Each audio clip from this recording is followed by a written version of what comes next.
Mesdames et messieurs, les échevins de la ville de Bruxelles, monsieur le bourgmestre qui nous entend, madame la ministre, messieurs les ministres, excellences, mesdames, messieurs, my dear friends, welcome. Je voudrais vous remercier tous, chacun en vos titres, fonctions et qualités. Je voudrais remercier la ville de Bruxelles et son bourgmestre, monsieur Philippe Claus, de nous accueillir ici, dans cette salle prestigieuse et riche d'histoire. Je voudrais remercier aussi tous ceux qui soutiennent la Fondation Auschwitz dans son action et nous encouragent par là à poursuivre nos activités qui restent, je le crains, d'une grande actualité.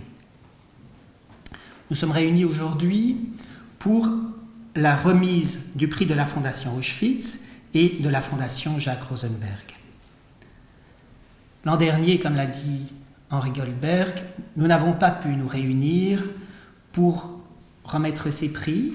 Et donc cette année, nous avons le double plaisir de remettre les prix à la fois de l'année académique 2019-2020 et de l'année académique 2020-2021. Nous avons reçu 3 masters, 4 thèses de doctorat, une recherche post-doctorale pour concourir au prix de la Fondation Auschwitz 2019-2020. Ces travaux provenaient de Belgique, de l'Université libre de Bruxelles, de France, de plusieurs institutions parisiennes prestigieuses, l'Université de Clergy-Pontoise, de l'Institut Jean Nicot à l'École des hautes études en sciences sociales, l'Université Paris 1 Panthéon-Sorbonne, ainsi que de l'Université de Strasbourg. Provenaient aussi d'Italie, de la Università degli Studi di Urbano Carlo Bo et du Royaume-Uni de la University of Leicester. À côté de ces travaux universitaires, nous avons aussi reçu un important article, ainsi que 2 films documentaires en provenance de Belgique, de France et d'Italie. Cette année académique, à nouveau, nous avons reçu 5 masters et également 4 thèses de doctorat provenant de Belgique, d'Allemagne, de France et d'Italie. À chaque fois, plus de 30 expertises réalisées par des professeurs d'université issus de toute l'Europe, qualifiés dans chacun des domaines abordés, ont été réalisées pour relever la qualité des travaux et discuter au sein d'un jury avec toute la rigueur nécessaire. Et ce jury, j'ai eu le plaisir de le présider. De wens van de Stichting Auschwitz is de onderzoeksonderwerpen te promoten die openstaan voor vraagstellingen en brede thema's die op een globale manier zowel het heden als het verleden omvatten. We hebben het genoegen en de eer te gunnen deze avond de prijs van de Stichting Auschwitz 2020 van een bedrag van €3.125 aan de heer Loïc Lutz voor zijn werk getiteld Les Frères Seuss, itinéraire et parcours de 2 bourreaux concentrationnaires nazis. Il s'agit d'un mémoire de recherche en histoire contemporaine que M. Lutz a défendu à la faculté des sciences historiques à l'Université de Strasbourg en 2019. En de prijs van de Stichting Auschwitz 2021 aan de heer Tom van Assen voor zijn werk getiteld Ruptured Affections, the Pathos of Anti-Pathos in Shoah Literature and Historiography, die een inaugural dissertation was zur Erlangung der Doktorwürde der Philologische Fakultät der Albert-Ludwigs-Universität Freiburg in 2020. Les prix Fondation Auschwitz Jacques Rosenberg, aussi d'un montant de €3.125, a quant à lui été attribué en 2020 à Madame Amélie Faucheux pour son travail intitulé « Massacré dans l'intimité, le retournement des liens sociaux et familiaux dans le cas du génocide des Tutsis au Rwanda de 1994 ». Il s'agit d'une thèse de doctorat en sociologie défendue à l'École des hautes études et en sciences sociales, l'Institut Jean-Nicot à Paris en 2019. Et puis le prix Fondation Auschwitz Jacques Rosenberg 2021 a été attribué, lui, à Madame Anna Veronica Pobé pour son travail intitulé Hans Bibov, dopo il 1941, la Wehrmacht, la soluzione finale e la fine del ghetto di Łódź, qui était un travail de doctorat réalisé dans le cadre de Culture d'Europa, Ambiente, Spazi, Storia e Arti Idee, dans le secteur scientifico-disciplinaire de l'Università degli Studi di Trento en 2019. Madame Pobé est retenue pour raisons personnelles et ne peut malheureusement pas se joindre avec nous ce soir. Le jury a en plus décidé de décerner une mention spéciale en 2020 à M. Pierre Goetschel pour son documentaire intitulé La dernière d'entre elles, qui est produit par les films de l'œil sauvage en France en 2019. Les lauréats vous présenteront chacun dans quelques instants leurs travaux en détail sommaire. En parallèle aux prix attribués aux auteurs de ces travaux remarquables, nous attribuons aussi chaque année une bourse d'un montant de 3 125 € pour initier et soutenir le développement d'une recherche.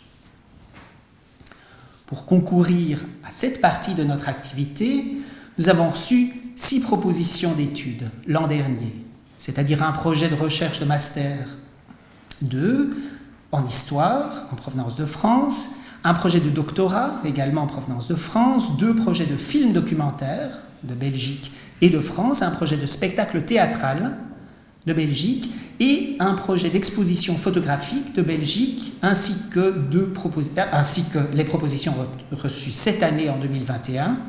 Les lauréats, déterminés cette fois par 20 professeurs d'université qui ont été sollicités pour expertiser leurs propositions, sont les suivantes. Pour 2020, la bourse de recherche de la Fondation Auschwitz, d'un montant de 3 125 €, a été attribuée à Madame Léa Mendelbaum et Monsieur William N. pour leur projet de long métrage documentaire dramatique d'animation intitulé Sandow, et c'est basé sur le récit qu'a fait Léon Cohen. Ce récit intitulé From Greece to Birkenau, The Crematorial Workers Uprising, Creative Copywriter à Bruxelles. Ce documentaire, il porte sur la manière dont un juif de Thessalonique, qui s'appelle Cohen, a été enrôlé dans les Sonderkommando. C'est l'unité des prisonniers juifs qui était chargée de la crémation des corps des prisonniers gazés à Auschwitz-Birkenau. Cohen y exerça la fonction de dentiste, entre guillemets, qui consistait entre autres à récupérer les dents en or sur les cadavres. Il sous-titre son livre « Le soulèvement des travailleurs des crématoriums » et raconte comment un plan de rébellion s'est échafaudé, mais l'insurrection qui s'ensuivra sera contrariée par des événements imprévus et sera réprimée dans un bain de sang le 7 octobre 1944. Met ook een bijzondere vermelding van de jury als onderdeel van de onderzoeksbeurs aan de heer Gregory Sellers en aan mevrouw Katrien Bernstein voor hun documentaire filmproject getiteld Les oubliés du 11 septembre 1942, Cuivre Production à Paris. Ce film rendra compte de la journée du 11 septembre 1942 où près de 600 juifs du nord de la France ont été raflés et réunis dans une gare de marchandises à Lille. 23 cheminots ont alors, à leurs risques et périls, contourné l'étroite surveillance des Allemands pour petit à petit faire sortir de la gare puis mettre en sûreté une quarantaine de personnes arrêtées, dont la plupart étaient des enfants. Cet épisode n'est connu que depuis 3 ans. Et pourtant, il s'agit d'un des plus grands sauvetages de juifs en partance pour Auschwitz réalisés en Europe. La lauréate de la bourse recherche de la Fondation Auschwitz 2021 est Madame Erika Silvestri pour son projet de recherche intitulé Family Secrets, Transgenerational Memory Transmission of Action TFIL. Elle effectue ce projet dans le cadre d'un doctorat au Zentrum für Antisemitismusforschung de la TU de Berlin, en co-tutelle avec l'université La Sapienza à Rome. Cette recherche portera, à travers des entretiens avec des familles, dont un des parents a été interné dans une des cliniques du programme d'euthanasie nazie, il faut mettre de grands guillemets à euthanasie, l'action T4 entre 1939 et 1945. Donc il traitera de l'évolution de la transmission des souvenirs conservés dans la sphère familiale en analysant les étapes générationnelles et les processus du traumatisme avec une attention particulière portée au vécu de ces familles d'une complexité qu'il faut souligner puisque ce vécu comporte à la fois ce statut de victime des crimes du nazisme et aussi pour certains un sentiment de culpabilité et de faire partie des coupables. Que de beaux travaux, ça ce sont ceux qui ont été sélectionnés, tous les travaux étaient beaux et ceux-ci sont les plus méritants. Je vous remercie de votre attention et c'est maintenant Rita Roggen, die voormalig editoriaalsecretaris was van ons tijdschrift Getuigen tussen geschiedenis en herinnering. Dus ik geef het woord aan Rita.